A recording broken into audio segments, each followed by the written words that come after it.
Good Super Sunday morning, everybody. Welcome to Philly AM Sports with Alan Mike. I'm Alan. He's still Mike. What's going on, Mike? What's going on, Al? Bright and early, it's Super Bowl Sunday. So today's the day you feed your face with some food, watch some really bad, probably halftime performance. And if you want to watch it, I think there's dueling performances from what I hear. So yeah, we can get into that. Never cared about it, to be honest with you, Mike. Never cared. Me neither. I'm probably going to be watching for the commercials because the commercials used to be really good on Super Bowl Sunday. Yeah, commercials are always good. I'll watch them, but that's usually a break time. Go refill the plate, take a pee type moment for me. I could care less about any of the performers, even the old ones, even like some of the ones that I would probably grow up with. I'm like, all right, whatever. But I'm not rushing out of my way to sit there and watch it intently. Yeah, I mean, for me, honestly, I'm looking at I can't wait for the game. Like, let's just get it done and over with. Let's get it over with and see what's what, and we'll go from there. Good morning, Rob. Good morning, everybody. Welcome in, like I said, Super Bowl Sunday. After coming off a year ago, this was a big day for us. Getting up, getting ready.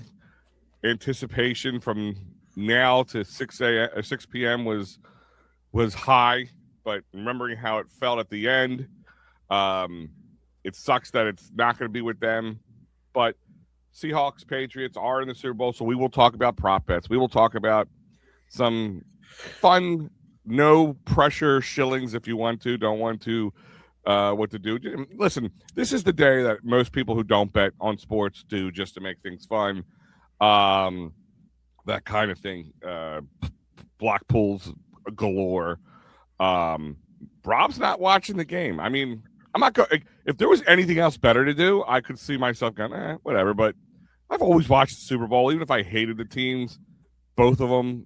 I be honest with you, the Seahawks, Mike, call me crazy, are the Eagles of last year in some ways.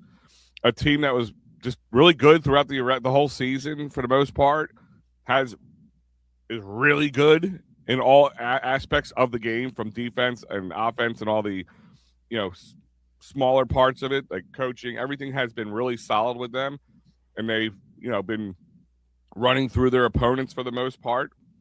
And New England is the team the new darling team, I guess, Drake May. Of course, New England would go and get another quarterback somehow. And here's the thing: if 1 year wonder, we'll find out.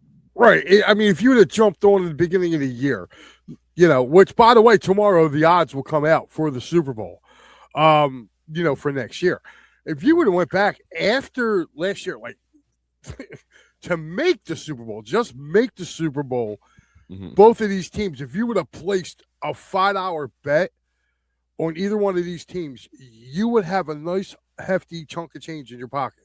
Oh, sure. Or a $5 bet, because nobody saw these I want to know whose bingo card said Seattle versus New England. Nobody. I mean, especially New England. I mean, what are they? How many games did they win last year? Not a lot. No, they didn't. And neither did Seattle. Seattle was kind of going through turmoil, too. Take the NFC Championship game. I think they might have won 10 games, or the AFC, I mean. They might have won 10 games last year between both teams. If that, I could be less. I don't even know off the top of my head. Rob's not watching because he don't like either team. I mean, Mike, have you ever not wanted to watch the Super Bowl because you're just so angry at the teams? Or, I remember watching the New England Giants games, right? I'm like, everybody's kind of thought the Giants weren't going to win that game, especially the year the New England was undefeated. And everybody just wanted to see New England lose. I didn't want to see the Giants win. I mean, have you ever watched I can't watch this. I can't do it. Yeah. I'm going to be honest with you, dude. The first Giants-Patriots matchup, again, they were going undefeated. I remember being at a Super Bowl party, and the whole room was pulling for New England because everybody wanted to see perfection. And I walked in, and we did like this little thing, like you would just, everybody put money up, right? And I'll never forget it. It was me and one other person out of about 30 people in the room that me and the other guy were rooting for the Giants because I didn't want to see Belichick get that. And if you remember too, on that Super Bowl, like they literally just played each other like the last week of the season.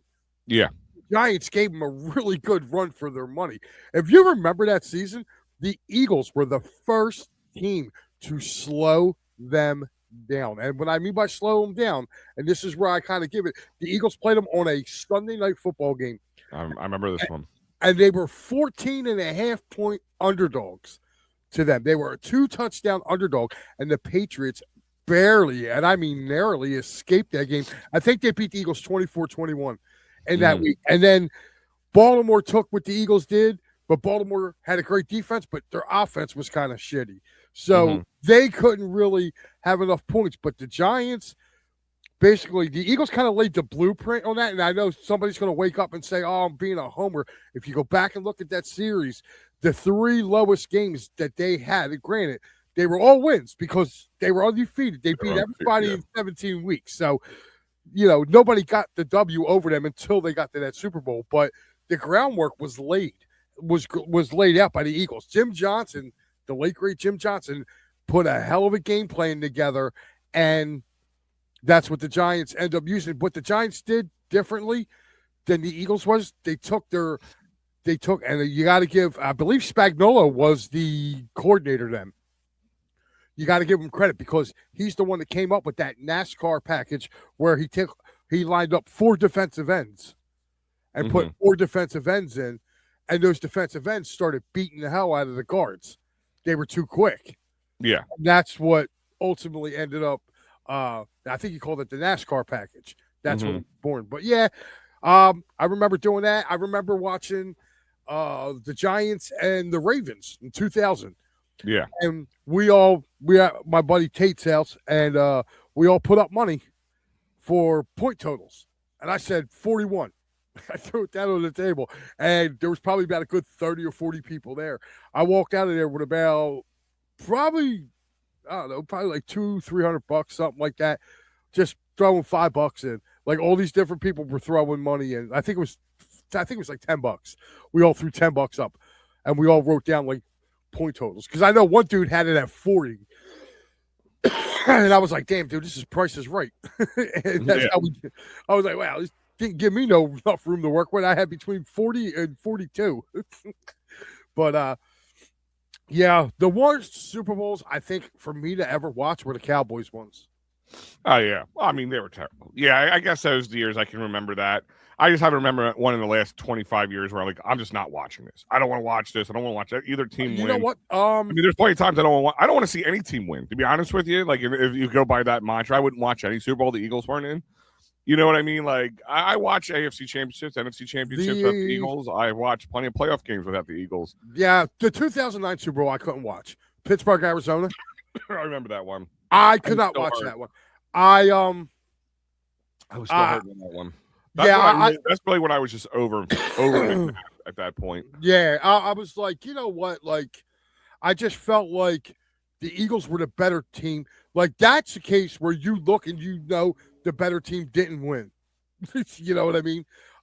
Didn't win, it was, and to lose that Super Bowl, I was just like, no. Because I knew in my heart if they would have got there, we would have gotten the Battle of Pennsylvania. And I think we would have had a better outcome. I think instead of waiting until 2017 to get our first Super Bowl, I think we would have had a parade that year because that Eagles team was good that year.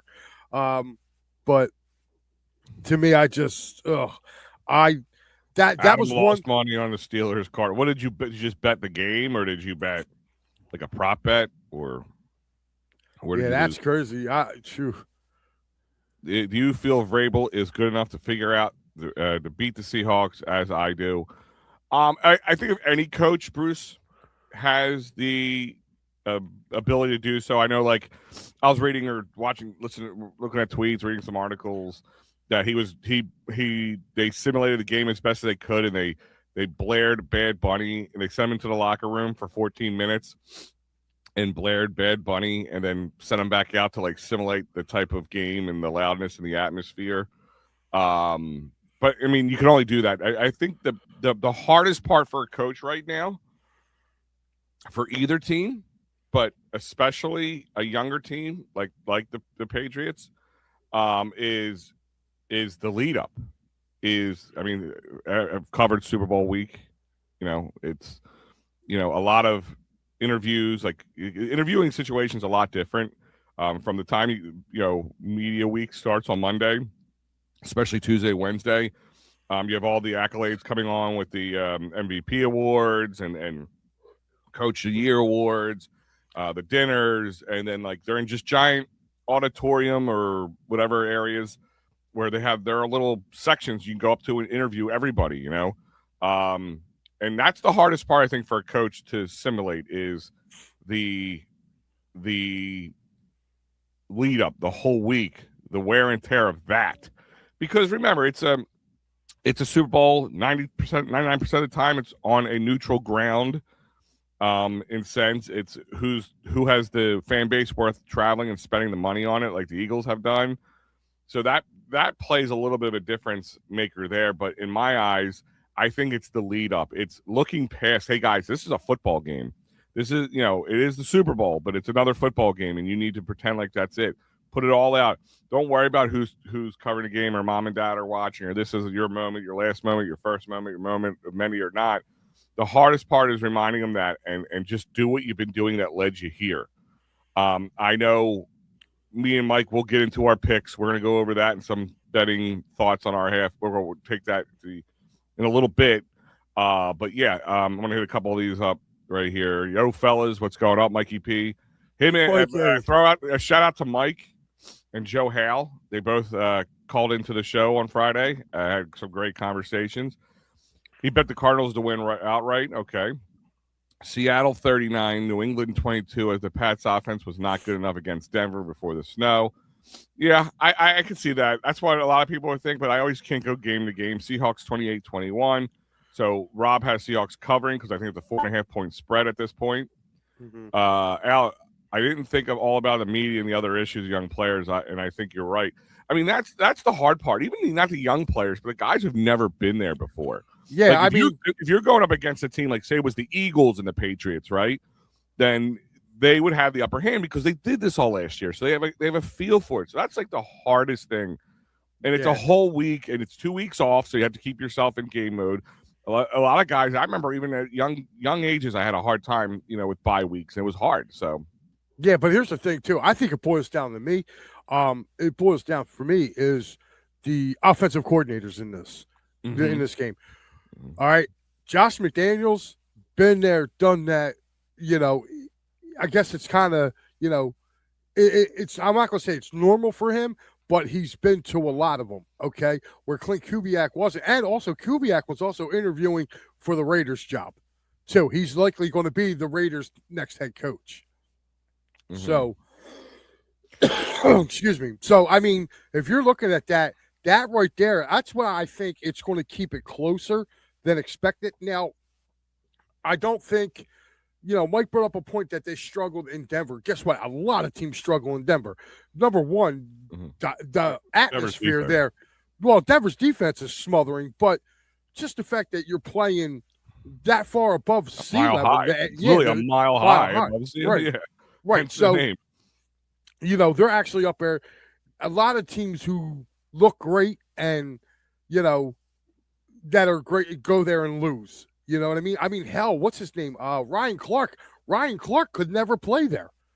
Every time, whatever team he was on, whether it was Washington, Pittsburgh, when they had to go to Denver, Colorado, he was scratched from that game. He physically could not play in that game because of the air, the air pressure. So, but I got some really, really decent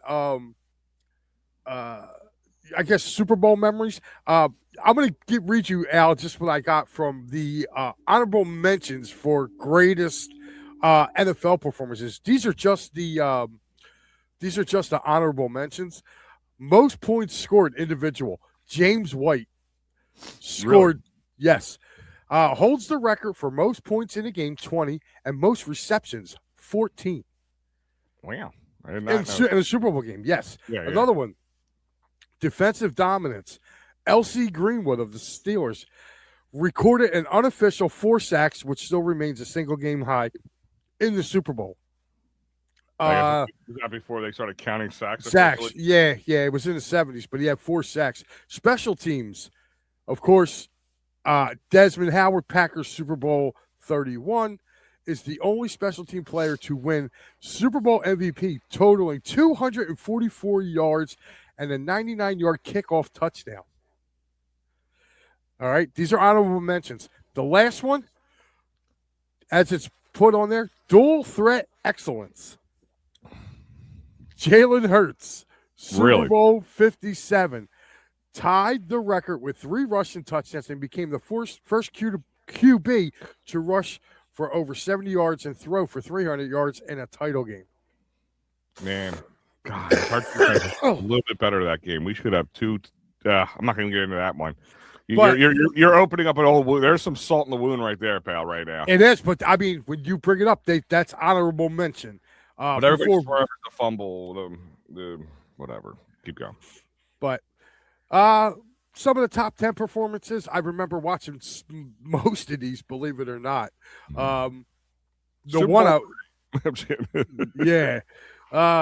Actually, one I was lucky enough to see. But this one here, man, God. Right now, like I said, this is top 10. I like it, but wait a minute, just top 10 Super Bowl of all time? Top 10 individual Super Bowl performances. Individual. It's still individual. I wasn't sure. It's still individual. I didn't do teams. But if you want, I'll read down my list here. Number 10, Super Bowl 15, Eagles, Oakland. Oh, God. Rod Martin, Super Bowl record for interceptions with 3 in a single game. Oh, God. Man, luckily I wasn't around to remember that, but I was 4. I was 4, dude. Yeah. I remember getting dressed up in it, and I don't remember anything else after that. Yeah. Number 9, Tom Brady, the largest comeback in Super Bowl history. We know about that. Morning, Dave. Dave. This one I remember. Believe it or not, watching this game. This is Super Bowl 18. Marcus Allen rushing for 191, a record then, including a legendary 74-yard touchdown run as the Raiders smoked, and I mean smoked, the Washington Redskins. They beat them 38-9. I remember watching that game. I remember I was the only kid in the house rooting for the Raiders. Everybody, I remember watching the game. Everybody I knew was in there was rooting for Riggins. They were all over Riggins, and I was like, I remember looking at my brother. I went, yeah. Terrell Davis is number 7, rushed for 157 yards and a Super Bowl record 3 rushing touchdowns while battling a severe migraine headache. Yeah. Remember that? That was in 1990. Kind of like the flu game for Michael Jordan type situation. Yes. Now, these next 2 were in the same game, believe it or not. Doug Williams overcame a first-quarter injury to throw for 340 yards and 4 TDs in a single half, leading a historic 35-point second quarter in Super Bowl 22. Also, in the same game, Timmy Smith, the rookie, set a Super Bowl record with 204 yards rushing and scored 2 touchdowns. I remember watching that game at my brother's house, and me and my brother were like, who is this kid running the football? And if anybody doesn't remember, holy cow, you got to remember that the Broncos in that Super Bowl had a lead. They were up like 14 points. Dave says he has New England 24-17 over Seattle. This next one was the year before. Phil Simms, percentage, Super Bowl record percentage, 88% completions, 22 of 25 for 268 yards and 3 touchdowns. Mikey's saying the Eagles are the only team to score 40 points or more in 2 Super Bowl wins. Never knew that. Mm-hmm. This number 3 on this list hold on 1 second. Rob's saying we should have 3 Super Bowls. If you go by the ifs and buts situation, I think we should have more than 3, but that's just we should have 4. I'm going to be honest with you. The only one that 2002 should have been our Super Bowl for us. Sorry, just going to throw that out there. That was listen, I had an argument with a Raiders fan about that. I told him, I said, if the Eagles would have got to that Super Bowl, I said we would have smoked the Raiders. Mm-hmm. And then my buddy looked at me. He's a Raiders fan. He goes, "How can you say that?" I said, "Because your starting center was in Cabo doing cocaine." Yeah. Number 3 on this list, Joe Montana completed 22 of 29 passes for 297 yards and 5 touchdowns, a record at the time in a 55-10 blowout. That's when they beat Denver 55-10. The year before that, Jerry Rice. Looks like this is 23, Super Bowl 23, sets an all-time record with 215 yards on 11 catches, who was named game MVP. And the number 1 was Steve Young, Super Bowl 29, threw a Super Bowl record 6 touchdown passes with 325 yards, led his team in rushing with 49. Yeah. 49 yards. So, Mike said this isn't really a Super Bowl fact, but I was 11 years old, and in the 1980 NFC Championship game versus Dallas, in a win, rushed for 194 yards on 26 carries. Wow. Wilbur, yeah. Yeah. So I got one. By the way, one of the best human beings you'll ever meet, Wilbur Montgomery. Never met him. Good. He's actually a friend of mine. I've got to know him over the years. Especially when he went out to Detroit to kind of, I guess, help out. If that's, when he was kind of doing for the run game. Him and his wife, one of the 2 nicest people. Because I remember when I talked to him last, it was a few years, not last, but I talked to him, and I didn't really know him that well at this point. I still don't know him. Like, we're not like best friends or anything. I'm not saying it at all. But I got to know him a little bit, and talking to him and his wife and all that. And I just got back from Florida going to the spring training. And I stopped off in what part of the does the Orioles play? And I'm trying to remember because that's where he's from, that part of Florida. It's about an hour away from Bradenton. No, it's close. It's close to Bradenton.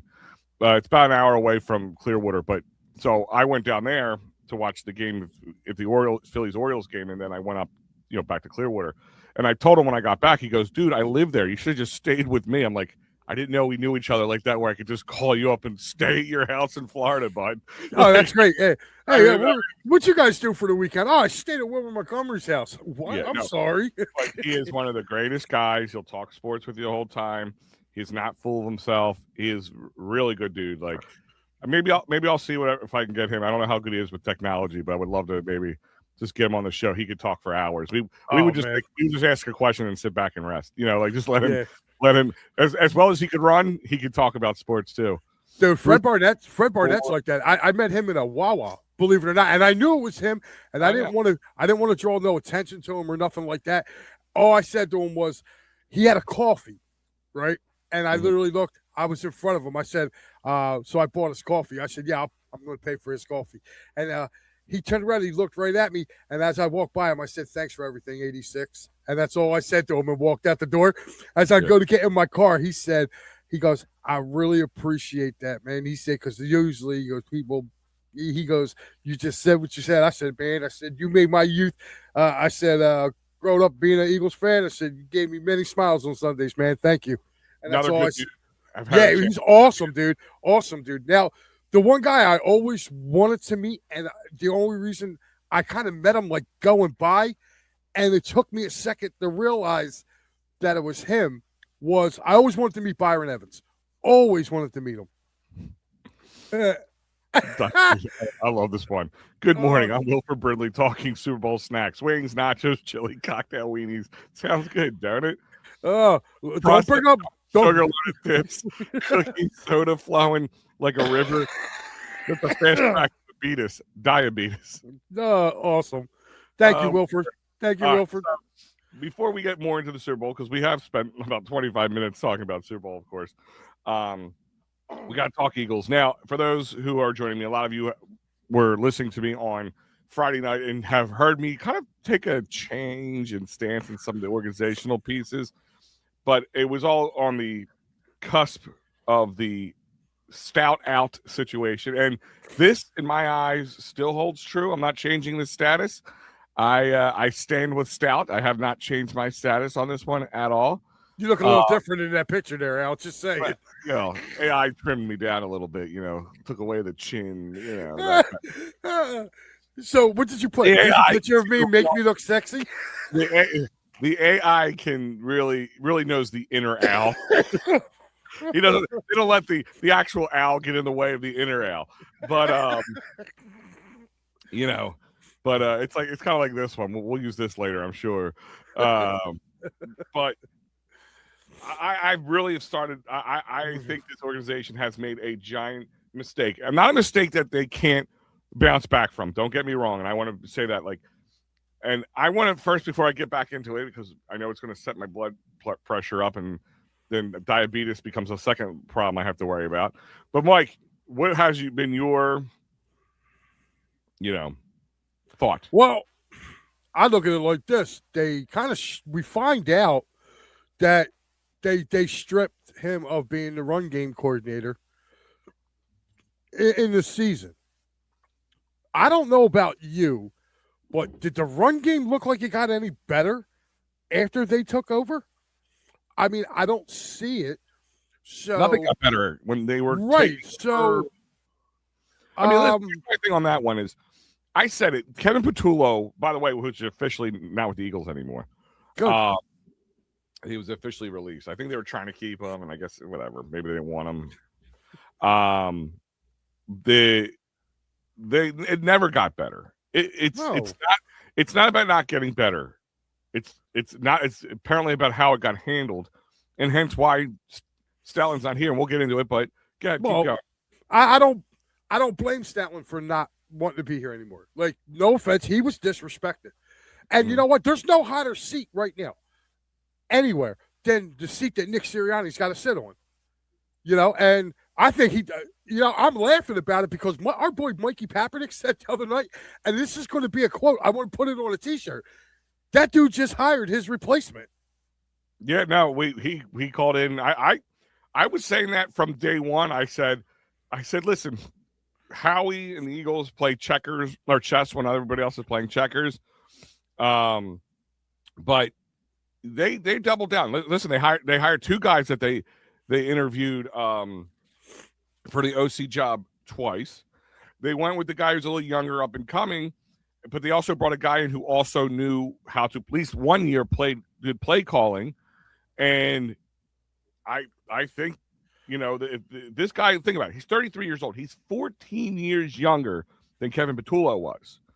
So, yeah, this guy, let's say, for instance, that Nick's out of here in a year or two, right? And this guy starts to look good. They have their replacement already.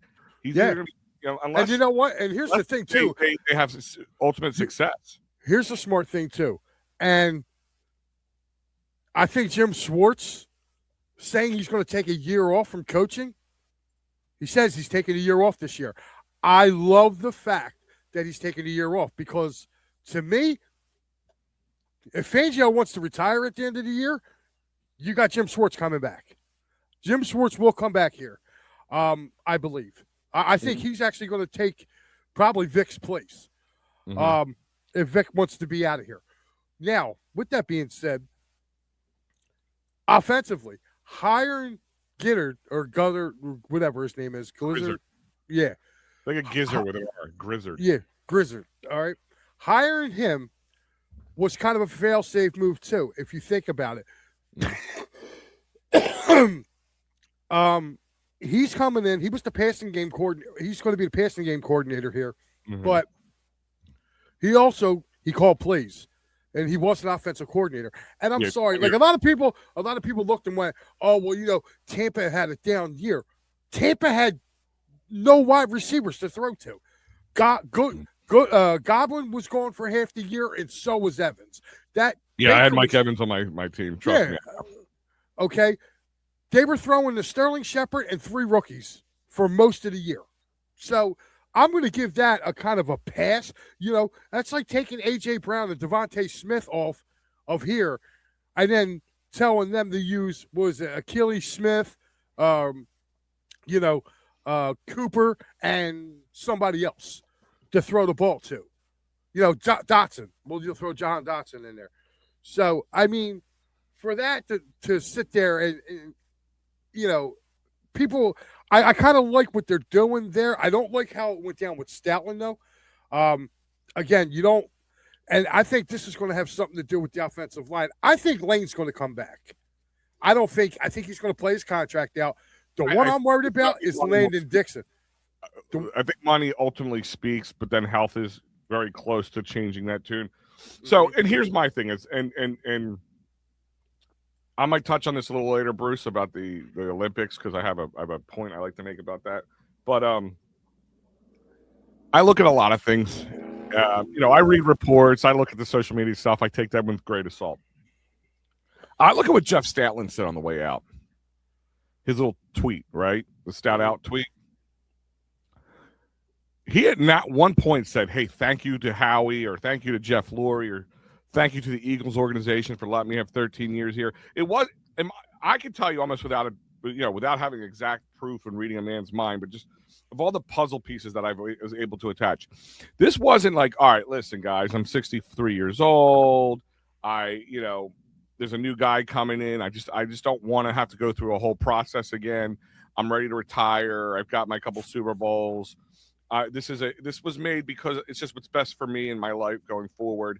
This was made because he felt disrespected and forced out, which again, the narrative I've heard from many people, you asked for this. You Eagles fans asked for this. They asked for an offensive change. Well, you got it. That's the biggest load of crap I have ever tried to swallow in my life. But I won't swallow it. I won't even put it near my mouth because it's the biggest load of crap. Yeah, it is, because it doesn't matter what we ask for. Since when? Listen, if you start listening to the fans, you're going to become one.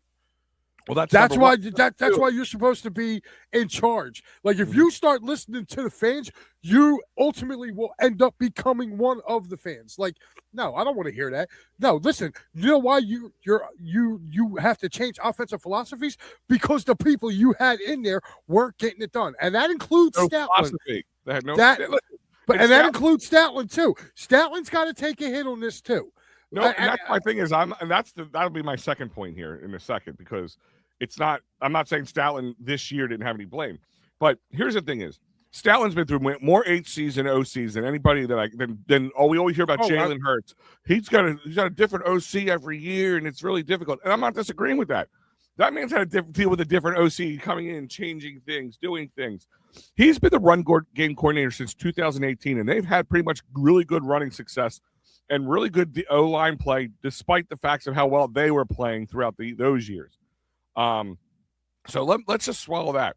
I don't think Jeff Stoutland has any problem dealing with any OC. It does not sound like in his goodbye that he's leaving because it's his decision. No, he's leaving because he felt disrespected, because he felt Nick Sirianni and Kevin Petullo, and this is what happens. This is the hubris of winning Super Bowl. Well, we need a new OC. We're not going to go check any at all. We're just going to promote Kevin Petullo from him. So Nick gets his guy to move up. I even sit there, we'll see how it works. Maybe he is good, maybe he isn't. Nobody's going to do good with Nick Sirianni as the head coach if you've never called a play before, because you're going to have growing pains. Anybody's going to have growing pains. So could Kevin Petullo be a good OC one day and he got screwed? Maybe. I don't know. That's beside the point. My ultimate problem with this is they did not talk to him about it. They just kind of pushed him out. The guy with the most tenure in that place, who has more success than any of them, and that's the way you're gonna treat him on the way out. And look how this team reacted to it too. Look at how the players reacted to it. But here's the thing, though. Ultimately, it's a business, and listen, Stoutland may have gotten replaced because he's been there so long. Like, you really got to look at that too. It's like no different. That's not the problem. I'm okay with that. But okay, yeah. The biggest issue you're having is he got disrespected. No. It's he got disrespected, and then they allowed it to happen. That's where my problem is.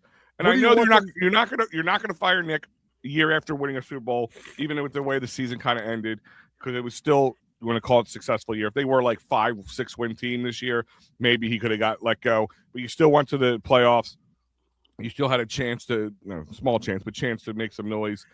They're not going. It just doesn't look good from an organization to fire a Super Bowl winning coach the year after. I get it. I get that. It's really hard to do. Kevin Petullo, fall guy. I get that too. But you bring in Nick, and then you tell us, all right, here's Sean Mannion. and Sean Mannion wants to bring his guys in. That's fine. If that was the way it was, that's fine. That's not what we're hearing. We're hearing that this decision was made before Sean Mannion was even a thought process in his head. This just helped I think Sean Mannion just kind of helped put it over. I don't think, and even if Sean Mannion is a cocky, young, up-and-coming guy, comes in and goes, Jeff Stoutland, no, I need my guy. I think anybody, especially a young guy who's never done this before, would absolutely love a Jeff Stoutland, a guy who's done this before, a veteran presence, a guy who's had ultimate success. Yes, last year wasn't a great year, but again, Jeff Stoutland had what he had to work with. They had no real depth because I guess you can throw that one on Howie a little bit. And injuries were a huge problem to the guys up front. Well, injuries were huge to the offensive line up front. And the only reason why I say that is because I'm going to disagree with you about not having a decent, I guess, decent backups. Because they did. The problem is few of their backups got hurt during the preseason and got hurt pretty bad. So, again, the only guy that left off of that line was Mekhi Becton. He's the only guy. I'm sorry. Juergens played hurt all year. Dickerson played hurt all year.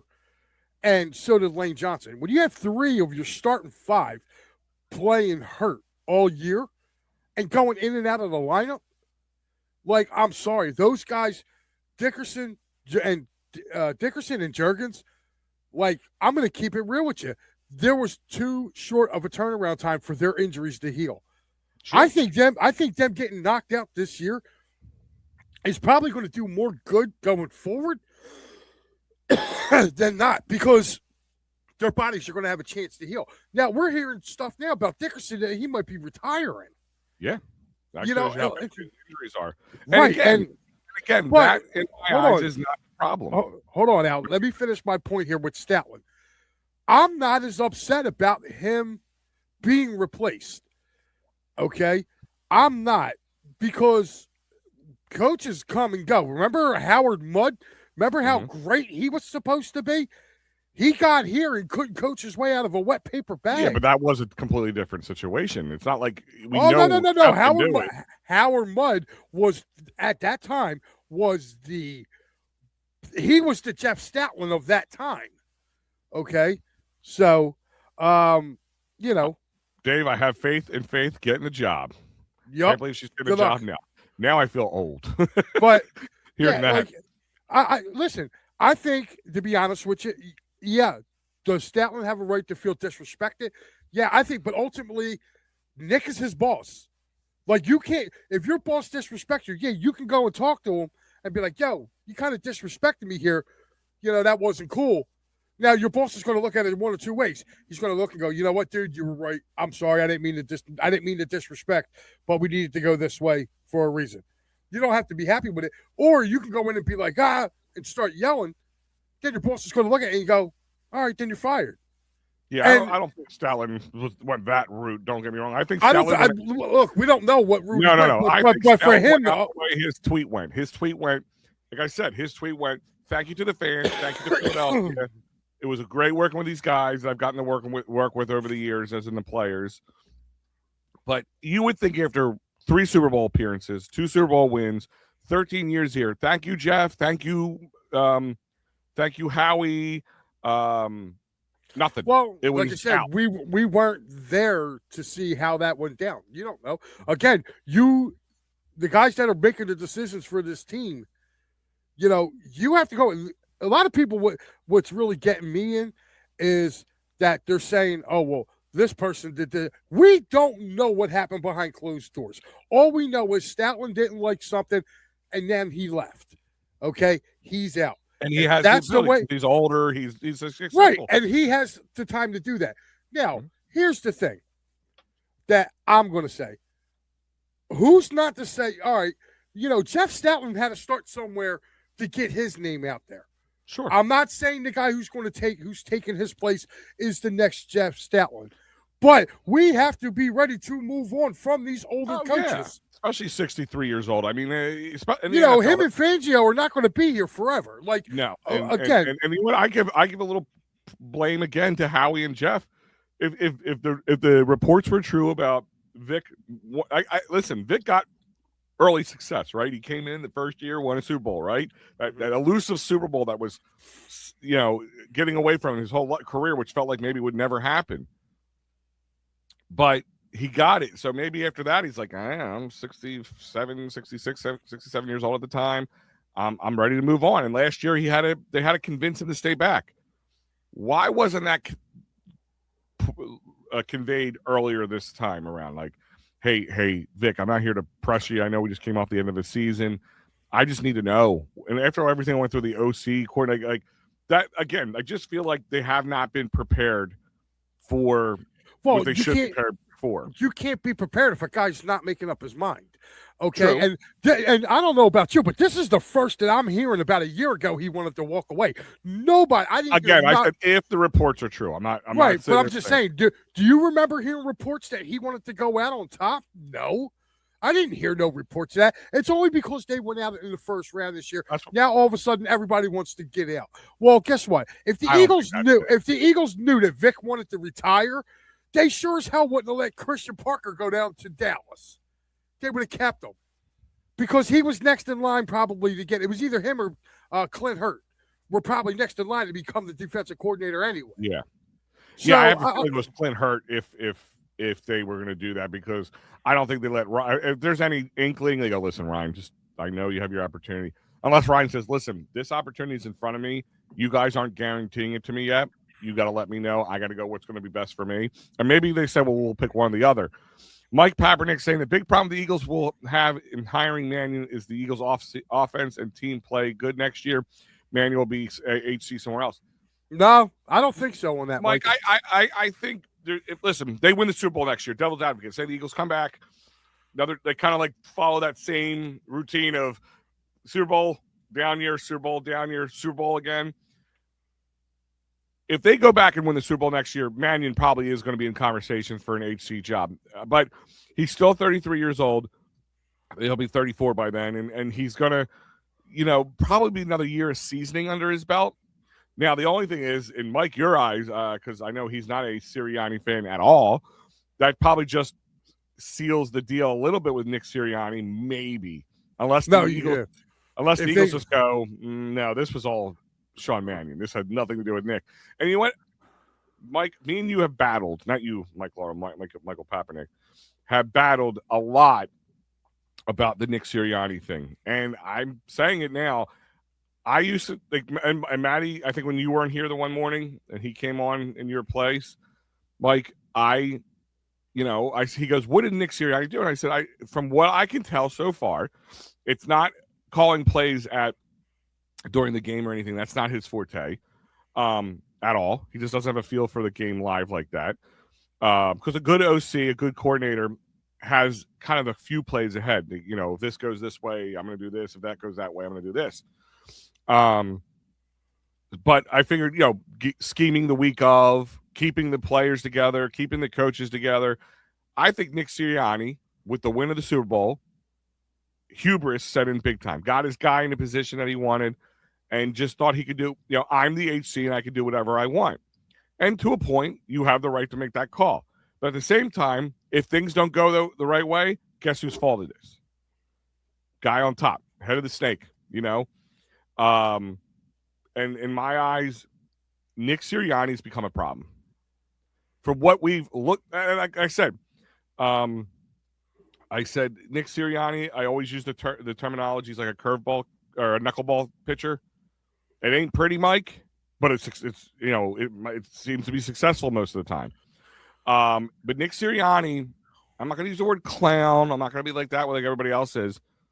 He's exposed with this one. This one showed that he had hubris, that he thought he just knew better than everybody, that this was just going to be a given because Jalen's at the helm, because he has a really dominant offensive line, which he took for granted with Jeff Stoutland. And again, I'm going to reiterate myself. I'm okay if Jeff Stoutland leaves and they have to replace him. That is fine. But if it went down the way that things are looking, that was a mistake, a big mistake.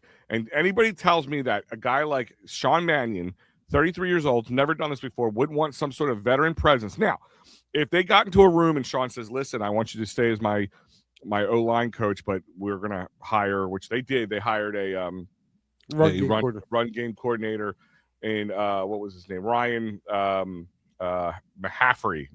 Maffrey. It's like looks like McCaffrey, but doesn't have the C in it. Mahaffrey. He's a guy. He's another guy from Green Bay. And that was kind of the. All right, I'm going to retire at this moment. I just don't want to. Either I'm not moving down, but I'm not moving up. But I'm not moving, saying lateral. I want to keep going forward. Then that's fine, and that's his decision. But I don't think that's how it went down. I really don't think a guy like Sean Mannion would look a gift horse of Jeff Stoutland in the mouth and run with it. Like everybody's just trying to Sean Mannion. Sean Mannion has been here for 8 minutes. Don't tell me it's on him.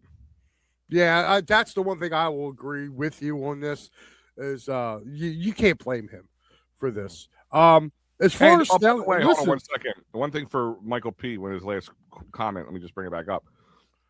I'm not worried about him getting a head coach job next year. If he gets a head coach job next year, that's okay. If we got to win a Super Bowl and bring in a new HC or new OC to replace the last one, I'm okay with that. Like this whole thing where we have to find a guy who's going to stick around. They found a guy in Vic Fangio to stick around, and every year he's been talking about contemplating leaving. I mean, It doesn't matter in that sense in my eyes. Success is all that matters. Winning is all that matters. And if it's going to be winning and have to find a new guy and then that's going to be the up and down part of it, right? You know how this world works and this NFL world works. When somebody has success, somebody's going to want a piece of it. And they're the easiest people to steal away. You can't steal players away that easily. But if you have a coach that's an OC and you need an HC, it's an easy pull. Speaking of players, did you catch the AJ Brown interview on Michael Parsons' podcast? Parsons, yes. I was actually having that on the list here. Yes, and here's the thing that killed me with that is that Micah tried to make it out. Now, it could be true. It could not be. I wish Dave was still here to chime in on this one, but keep going.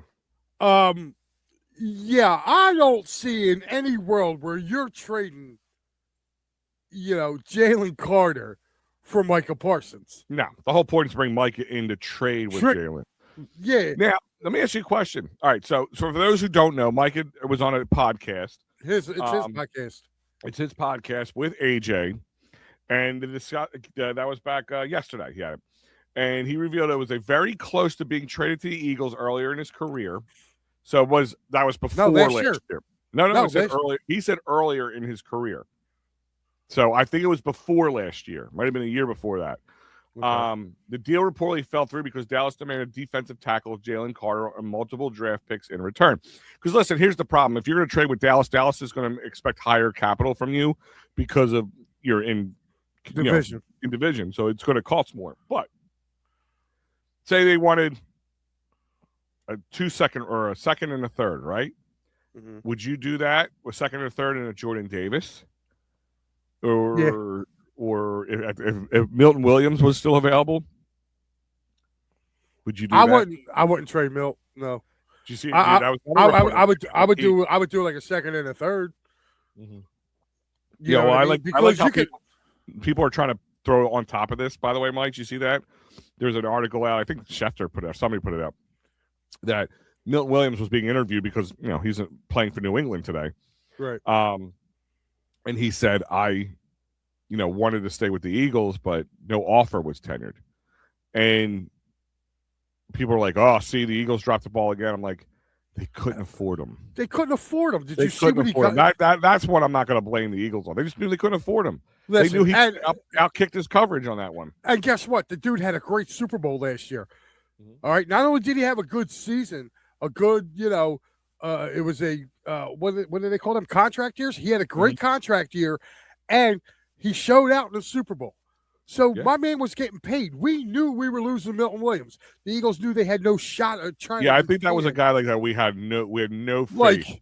They were like, Howie could have offered him the best that he could do, and trust me, he wouldn't have came close to what New England offered him. So, and we got a comp pick. We got a third-round comp pick because of Milton Williams signing there. So, yeah, I'm not mad at all. We actually got a third-round pick for it. So, I'm good. Yeah, and the other thing that come out of that one podcast interviews, AJ Brown. AJ Brown says he wants to be better for the 2026 season in Philadelphia, even though the insiders still say it's a tenuous situation. Oh, the best one I saw was that the reason why he spoke so positively about wanting to get in and learn what Mannion was because he wanted to up his trade value. He wants to make it so he's not a mile. What does upping his trade value do for him? Dude, the best we're going to get for him is a second-round pick. I think a high second or a low first if you really wanted him. If you take, for instance, say New England loses this year and they're going to have one of the top picks, or even if they win, they're going to have the two highest first-round picks. That could be a reasonable A.J. Brown. I take that if you're trading A.J. Brown. Well, no, you would be lower first-round picks. Because if they're the last two, so you're looking at higher, 30 and 31. They would be 30 and 31. Right. They would be low first round pick, high second round. Yeah. I mean that's I can see them doing. Yeah, we'll take that. That's because if they feel right, if they feel like they're an AJ Brown away, but Rob, I agree with this one. I think he would be huge. Well, apparently he's supposed to be getting cut. So if he gets cut, he did. But I mean, there's no Stoutland here now. Stoutland kind of made him better. You still need good. Yeah. I mean, they might take a flyer on him. He listen. That would actually be good for whoever comes in for Jeff. They need to get rid of Tyler Steen. He's bad. This is a good point, Mike. If what I'm saying is true, okay, and again, I only can tell you from the puzzle pieces that I've connected. I can't sit here and say guarantee, but from what I connected and from the sources that I can try to feel from versus ones I think are just trying to make hay.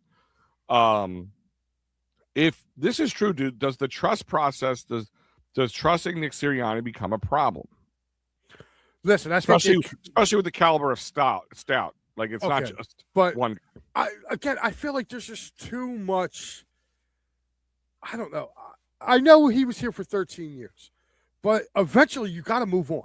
And to not me, disagreeing with those words. All right, you got to move on at some point in time. Like no coach, listen, he probably overstayed his welcome.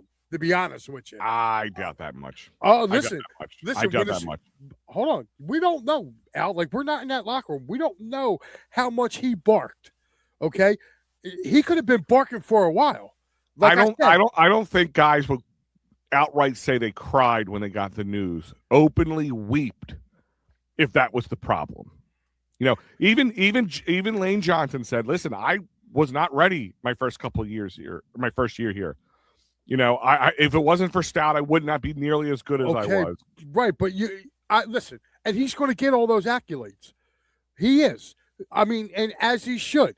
Okay, he's got a long list of, Pro Bowlers that he had work under him. So, and he deserves that credit.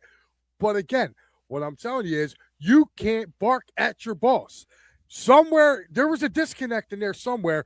He barked at his boss. So before your boss said, yo, you're fired, they allowed him to leave. Okay? Sometimes, as great as he is, if you overstep your bounds, he has to answer to Sirianni. And this is what a lot of people are not liking. Okay? He doesn't, just because he's been here 13 years, he doesn't have carte blanche. He has a boss to answer to. And his answer to is Nick Sirianni. And if Sirianni felt like what he was doing wasn't getting the job done and he had to, inject himself into that to try to get it going better, that's Nick's right to do that. He is the head coach. It's not Sirianni's working for Jeff Stoutland. Stoutland was working for Sirianni. So, yes, there was was there a disconnect in there? Yes. Does he feel disrespected? He probably does for being there as long as he has. But at the end of the day, he answers to Sirianni. Sirianni answers to Roseman. So, therefore, Jeff Stoutland, I think, tried to do a power play in this, dude, and he lost. That's what I'm reading in this. He didn't want to give up the run game coordinator. Listen, you were brought here as an offensive line coach. You got the title of run game coordinator. They allowed you to do it, but you're going to get mad because they asked you. This is where I'm not getting. Well, I know where you're going, and I'm going to tell you. I think you're a little off on one part of it. I'll push back on one part. We don't know. You don't know. I don't know. I'm not sitting there saying I think Stoutland said no. You are not taking this. I think it was the way it was handled, where there is apparently, and I'll go with what apparently is being said, that it just kind of happened in the dark of night. They never talked to him about it. They just kind of pulled it away. He gave up his run game coordinator status because they just started taking it. Which, again, I'm not disagreeing with Mike in any which way, Mike, saying that you're wrong, that if he's the boss, he's the boss. I'm not disagreeing with that. Be right or be wrong, he's still the boss. You're right. But what I'm gathering, this is the only thing I can gather so far, is that it didn't go with him going 2 middle fingers in the air, see you later, you're an a-hole, I'm doing what I want to do. I don't think it happened that way. I think they took that with him, and he was just like, okay, I see you. All right, well, you did that. It didn't get any better. Okay, still seeing you. And then everything went down the way it went, and he didn't say thank you. He didn't go out again. He didn't go out middle finger in the air, F the Eagles, F Nick Sirianni, F this, F that. He didn't do that. He just took a very blanketed statement thanking Philly itself and the players that he coached, and that was it. Yeah, and I'm sorry, I feel that's wrong too. I mean, you spent 13 years here, man. They hired you. A lot of people. They hired you, regardless of how it ended. They still hired you and employed you for 13 years. How about a thank you to at least Jeffrey Lurie? He paid your salary for 13 years. This is what I'm saying. He's still there. He's technically still there. Don't forget. Well, yeah, he's still an employee. But here's what but this is what I'm saying.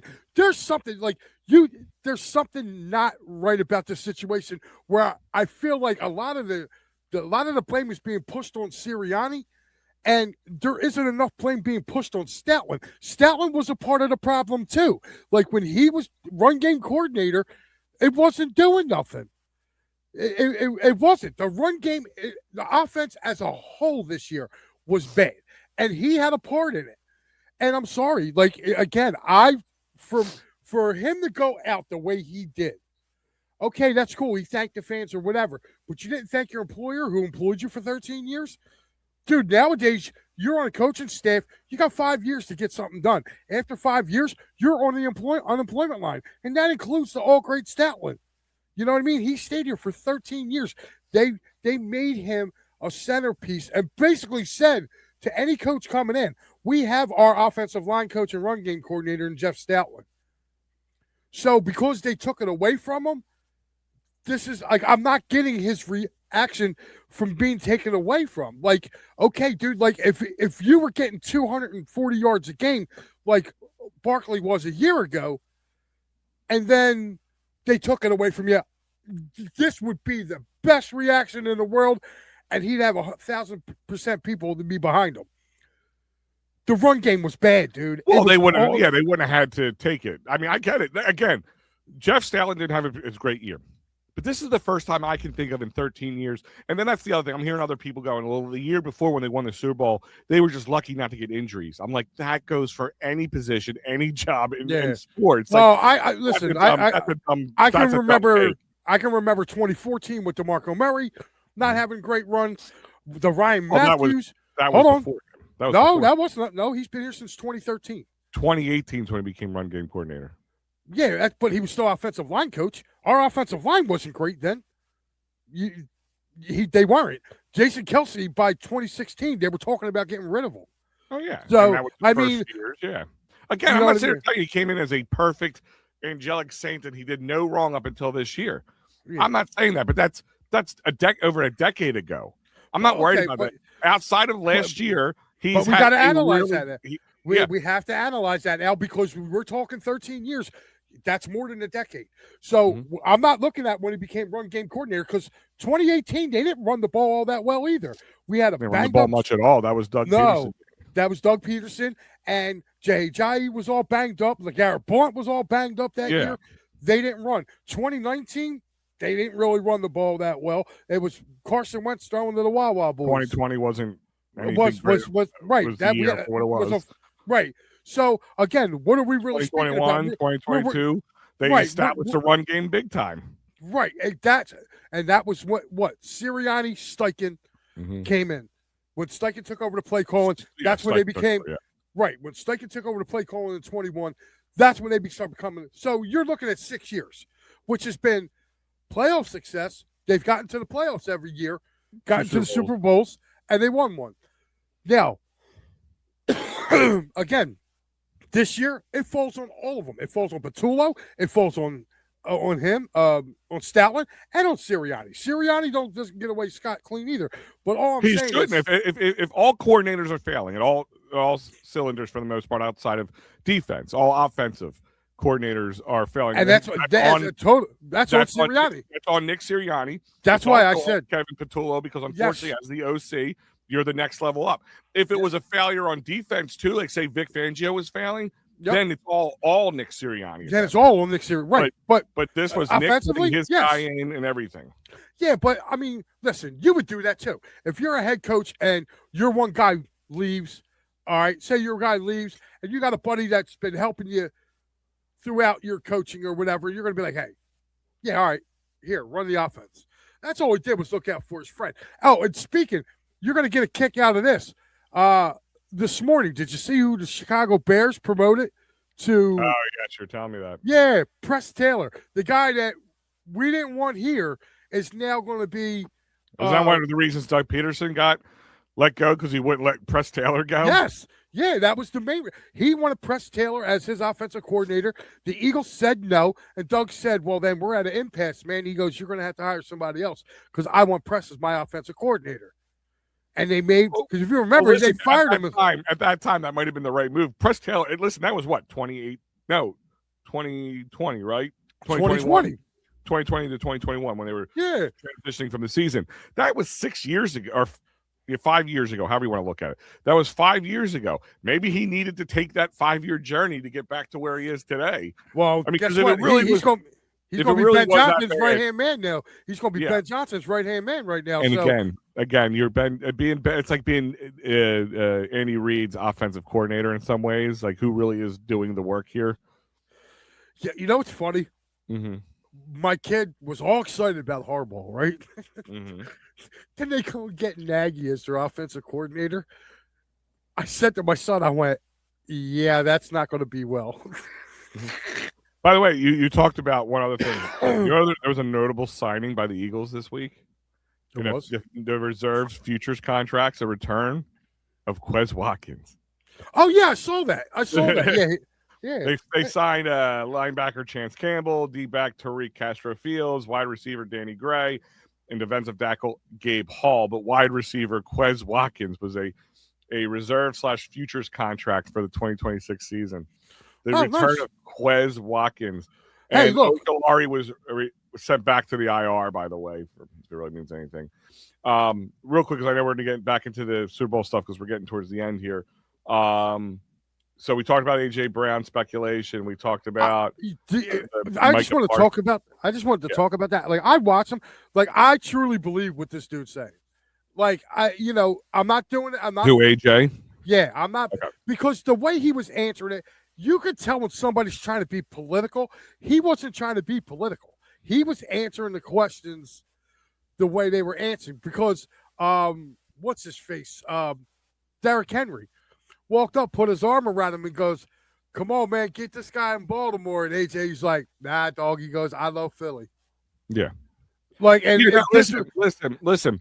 Either he's really smart and he knows how to play the politics of things, or I think, and this is my thought process, and I'm at times so over him in some ways, but the smart Al knows that he makes your team better right now. Like, there's no.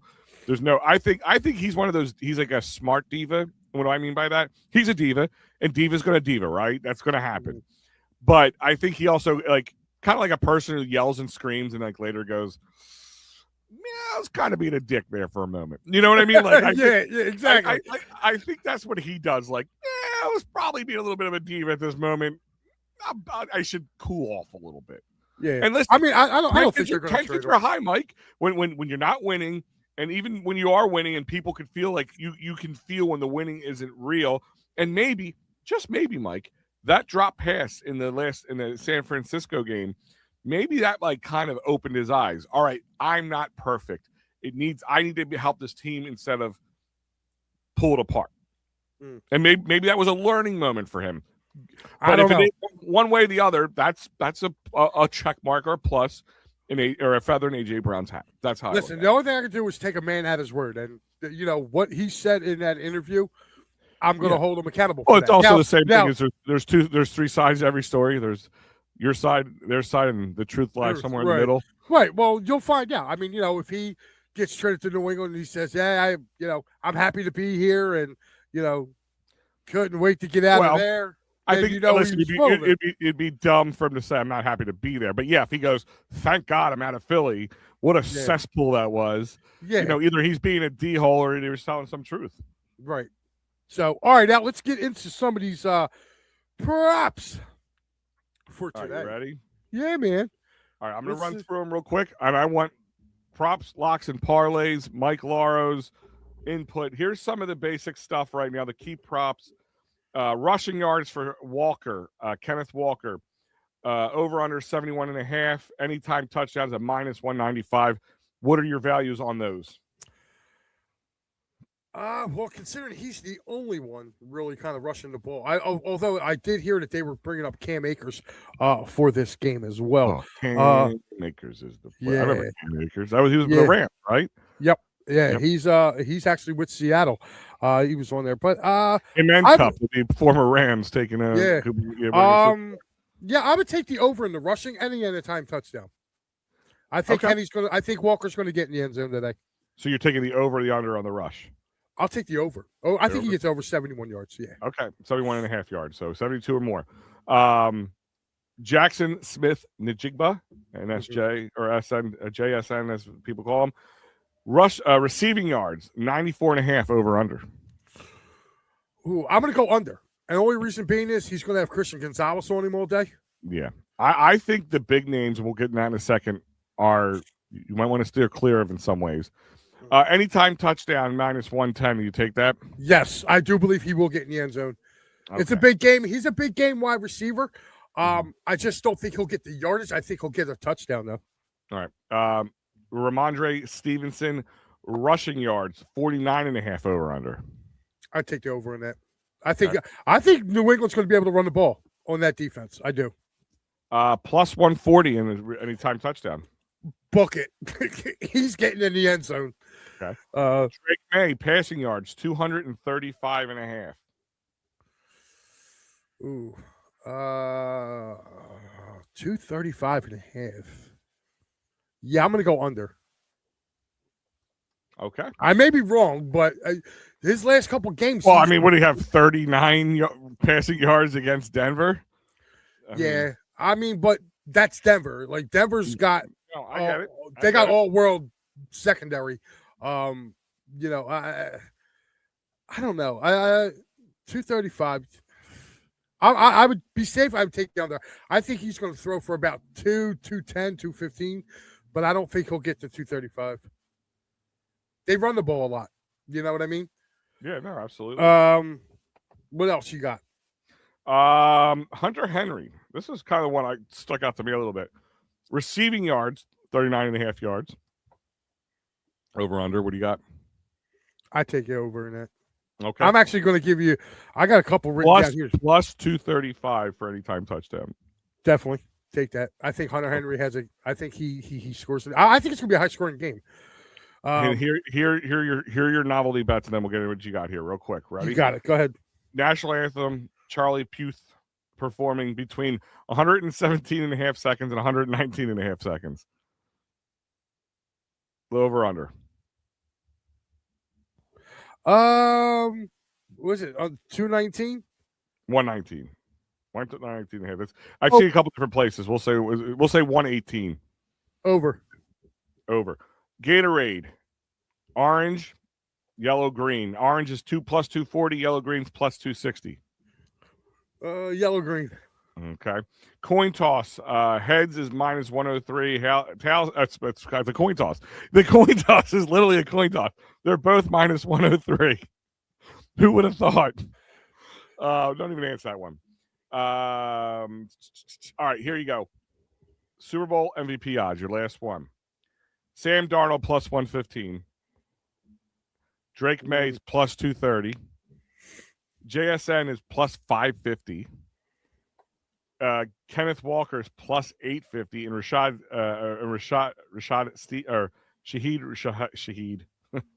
Shaheed is plus 3,000. Wow.